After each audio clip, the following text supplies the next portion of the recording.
Worksheet 40 class 9 subject English.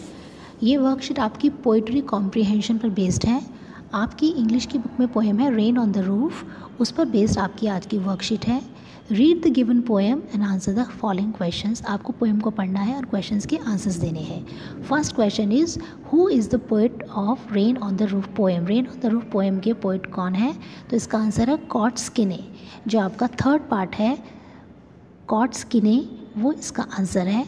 B question, what is a rhyming scheme in the first stanza. Rhyming scheme होती क्या है? आपसे first stanza की rhyming scheme पूछिए। उसके लिए क्लास आप देखिए कि फर्स्ट स्टैंजा की फर्स्ट लाइन देखिए, when the humid shadows hover, last word क्या है? होवर। सेकेंड लाइन का लास्ट वर्ड क्या है? स्वेयर्स।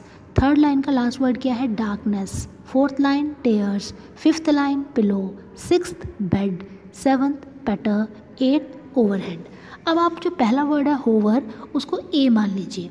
राइमिंग स्कीम में सेम आवाज़ वाले सेम साउंड वाले वर्ड्स आपको लिखने। होवर को आपने ए बोल दिया, फिर स्फेयर्स की आवाज़ होवर जैसी है, नो, इसको आप बी बोल दीजिए। डार्कनेस सी, फिर टेयर्स। बच्चों टेयर्स और स्फेयर्स सेम आवाज़ है, तो हमने स्फेयर को बी बोला था, तो टेयर्स को भी हम बी बोलेंगे। उसके बाद पिलो। पिलो की आवाज़ को हम डी साउंड बोल देंगे, डी नाम दे देंगे पिलो को हम, और बेड को हम ई नाम दे देंगे, पेटर को हम एफ नाम दे देंगे, और लास्ट है ओवरहेड। जो ओवरहेड है उसकी साउंड कैसी है? उसकी आवाज़ बेड जैसी है, और बेड को हमने क्या नाम दिया था? ई, तो ओवरहेड को भी हम क्या दे देंगे? ई।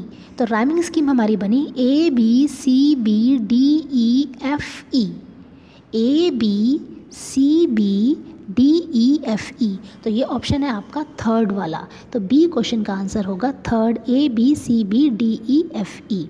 अब आ जाएंगे सी पार्ट पर। The poet is dash to the patter of the rain. जो पोइट है वो बारिश की जो पैटर की साउंड है उसे क्या कर रहा है? सुन रहा है। तो इसका आंसर होगा फर्स्ट वाला, लिसनिंग टू। लिसनिंग टू मतलब सुनना। Fourth, the sound of the rain brings thousands of. जो बारिश की आवाज़ है उससे हमें बहुत सारी क्या आती हैं? थाउजेंड्स ऑफ मेमोरीज आती हैं, यादें आती हैं, इमेजिनेशंस आती हैं, कल्पनाएं आती हैं, ये दोनों आती हैं। तो आप लिख लेंगे बोथ 1 and 2। तो आपका इसका आंसर हो जाएगा थर्ड वाला, both 1 and 2। E part, the sound of the rain also remind the poet of his. Sound of rain से पोएट को क्या याद आती है? किसकी याद आती है? अपनी आंटी की, मदर की, सिस्टर की या ब्रदर की। तो इसका आंसर है मदर, ऑफ हिज मदर।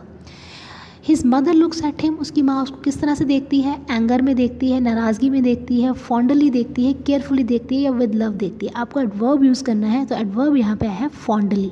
क्या आंसर आएगा? Fondly. G part, by the darling dreamers the poet is referring to the sleeping dash in the poem. Darling dreamers जो पोएट ने वर्ड्स यूज़ किए हैं, तो पोएट किसकी बात कर रहा है? डार्लिंग ड्रीमर्स पोएट किसको कह रहा है?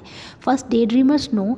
Second poet and his sibling, poet और उसके भाई बहन। तो इसका आंसर आएगा second part, poet and his sibling. Sibling मतलब उसके भाई बहन। H part, how do you feel where it rains. आपको कैसा फील होता है जब बारिश होती है? तो आप इसमें से कोई भी ऑप्शन लिख सकते हैं। हैप्पी भी फील कर सकते हैं आप, सैड भी फील कर सकते हैं, एंग्शियस भी फील कर सकते हैं, या एनी अदर में आप कुछ भी ऑप्शन लिख सकते हैं। जैसे नॉस्टैल्जिक। नॉस्टैल्जिक का मतलब होता है हमें अपनी पुरानी बातें याद आना। तो आप एच पार्ट में किसी भी ऑप्शन को अपनी चॉइस से सिलेक्ट कर सकते हैं, या कोई और वर्ड भी आप यहाँ पर लिख सकते हैं। इस तरह से आपकी जो वर्कशीट 40 है वो कंप्लीट हो जाती है।